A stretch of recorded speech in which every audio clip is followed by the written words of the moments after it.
If you've ever driven down Interstate 80 through northern Ohio around 2 in the morning, you know there's a stretch of highway where the radio turns to static and the fog hangs so thick it feels like wet wool against your windshield. Right off exit 114 sits Vanguard Cold Storage. It's a massive, windowless concrete monolith, 250,000 square feet of industrial freezers designed to store frozen meat, pharmaceuticals, and commercial produce. My name is Marcus.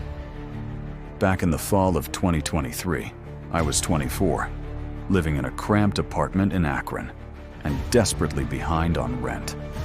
When I saw Vanguard's job posting on Indeed for a night security guard at $38 an hour, I didn't care that the shift was 11 p.m. to 7 a.m. $38 an hour for sitting in an air-conditioned booth was a dream. It should have been my first red flag.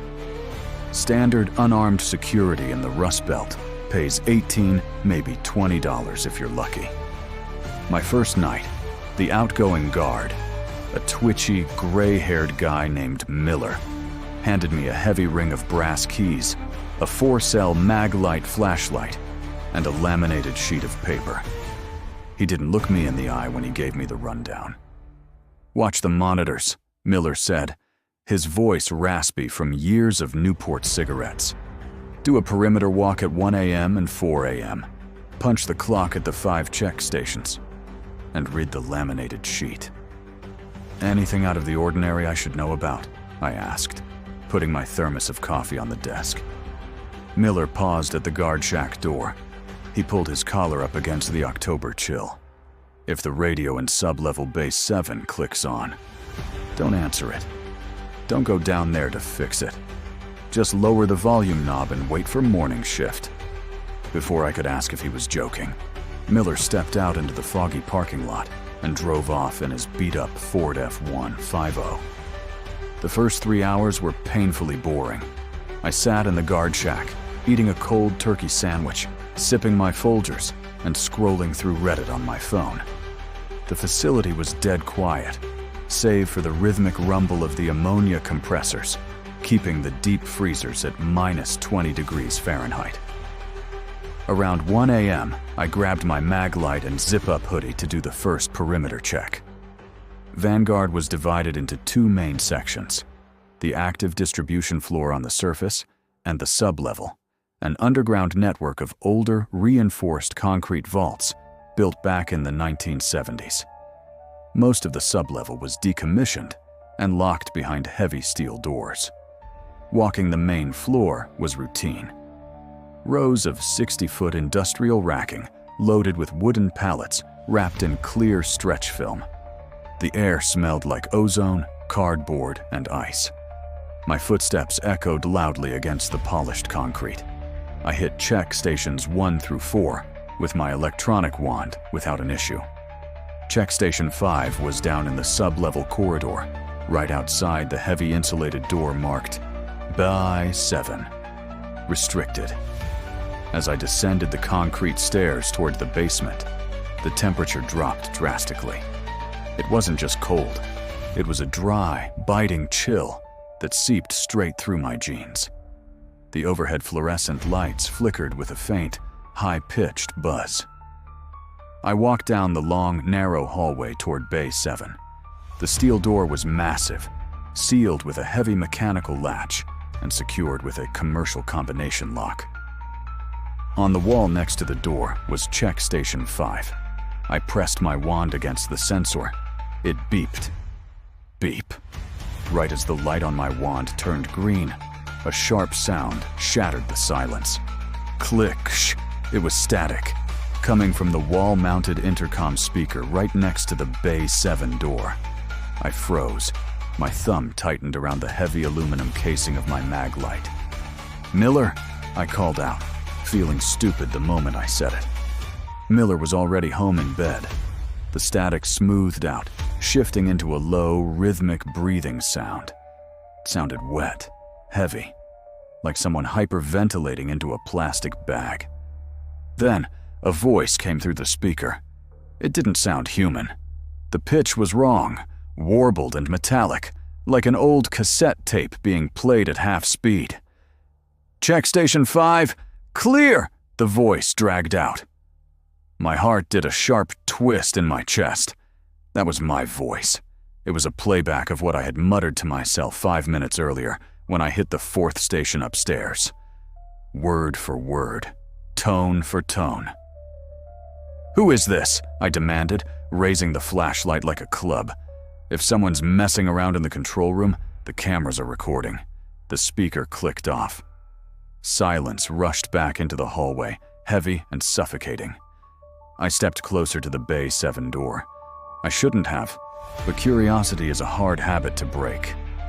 I leaned my ear against the cold steel of the vault door.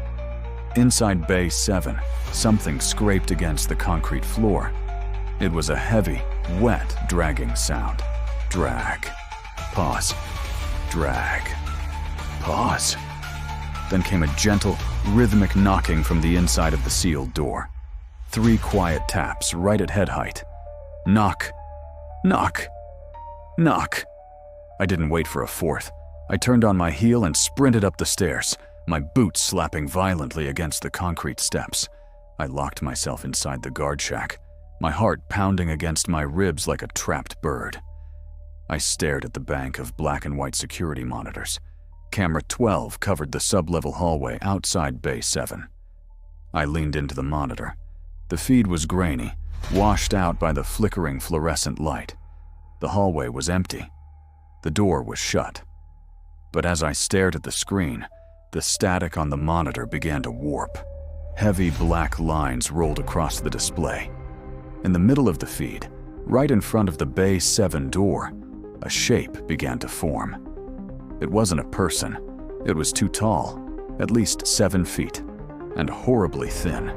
Its limbs were elongated, bent at unnatural angles, like a spider trying to fold itself into the shape of a man. It wasn't moving. It was just standing there, staring directly up into the camera lens. Even on a 480p security monitor, I could see its face, or where its face should have been. It had no eyes, no nose, just a smooth, pale stretch of skin where the upper face belonged, and an impossibly wide tear in the lower half that twitched like a fresh wound. Suddenly, the guard shack desk telephone rang. The loud brrring made me jump so hard I knocked my coffee cup off the desk. It shattered against the tile floor. I stared at the phone. It was an old-school landline extension. The screen read, "Internal call, sub-level Bay 7. My breath hitched in my throat. Bay 7 didn't have an operational phone line. Miller's instructions flashed in my head. Don't answer it. Don't go down there. The phone rang a second time. Brrring. A third time. Brrring. On the 4th ring, the automated voicemail clicked on. The speakerphone engaged automatically. Static flooded the tiny guard shack. Then came the voice again. But this time, it wasn't just my voice. It was Miller's voice, then my mother's voice, then a voice I'd never heard before. A child crying. "Marcus!" Miller's voice rasped through the speaker. "It's cold down here, man. The latch jammed. Come drop the bar for me. Just open the latch." "Shut up," I whispered, backing away until my spine hit the glass panel of the guard shack. "Shut up." "Marcus, honey, please open the door." My mother's voice pleaded from the speaker, sounding terrifyingly realistic, right down to the slight quiver she gets when she's anxious. "It's so dark in here. Just lift the handle." The feed on monitor 12 glitched violently. The figure on the screen was no longer standing by the door. It was standing right in front of camera 12. Its pale, smooth face filled the entire screen. Then, the camera feed went black. One by one, the monitors on the wall started shutting off. Camera 10, sub-level stairs, offline. Camera 6, main warehouse aisle 3, offline. Camera 3, main loading dock, offline. The power in the guard shack flickered. The overhead fluorescent tube buzzed furiously before shattering in a shower of tiny sparks, plunging the room into near-total darkness, save for the blue ambient glow of the last remaining monitor. Camera 1, guard shack exterior corridor, online. My eyes tracked over to the screen. The camera showed the hallway directly outside my guard shack door. Standing at the end of the hall, illuminated by the red emergency exit light, was the thin, towering figure. It was moving now. Not walking, jerking. It moved in violent, unnatural bursts, skipping forward 3 feet at a time like a corrupted video file. Snap. Skip. Snap. It was 20 feet from my door. I grabbed my car keys off the desk. Screw the job. Screw $38 an hour. I threw my weight against the guard shack door, shoved it open, and ran for the main exit at the end of the primary warehouse floor. The main warehouse was pitch black. The emergency lights cast long, twisted shadows across the towering stacks of wooden pallets. The air felt heavy, thick, and freezing, far colder than the climate control should have allowed. Frost was forming on the inside of my visor. I ran down the central aisle, my flashlight beam cutting through the rising mist of my own breath. Behind me, I heard it. Drag. Pause. Drag. Pause. It wasn't behind the vault doors anymore. It was on the concrete floor behind me, and it was moving fast. "Marcus!" My own voice screamed from the darkness behind me, echoing off the high steel rafters. "Marcus, wait up! I forgot my keys!" I didn't look back. I pumped my arms faster, my lungs burning with the sub-zero air. The heavy crash bar of the main emergency exit was 50 feet away. Green LED lights glowed above it. 30 feet. 20 feet. Suddenly, a sound echoed from the rafters directly above my head. A sharp, wet thud, like a heavy wet sack hitting the steel beams. I instinctively raised my flashlight beam upward. It was clinging to the ceiling right above the exit door. Its long, pale limbs were wrapped around the steel trusses like a giant, skinless spider. Its head was twisted upside down, hanging down toward the floor. The wide, torn mouth opened. No sound came out of its mouth. Instead, the sound came from my own pocket. Click, shh. The walkie-talkie clipped to my belt crackled to life.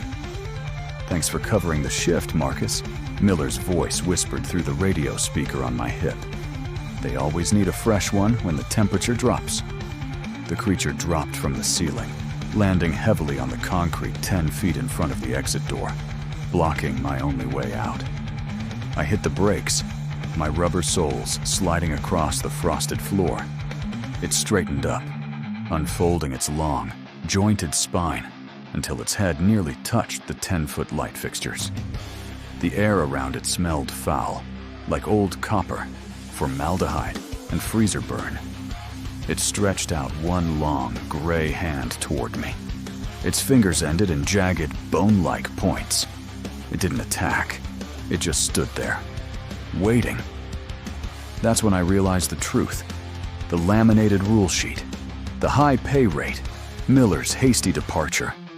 The company didn't hire security guards to keep people out of Vanguard Cold Storage. They hired us to give it something to hunt, so it wouldn't try to break out through the concrete foundation and reach the highway. We were the bait. I took a slow step backward. The creature mimicked my movement, taking a twitching step forward. I looked to my left. Aisle 4. The narrow gap between two 60-foot racks of frozen pork bellies leading toward the secondary fire hatch.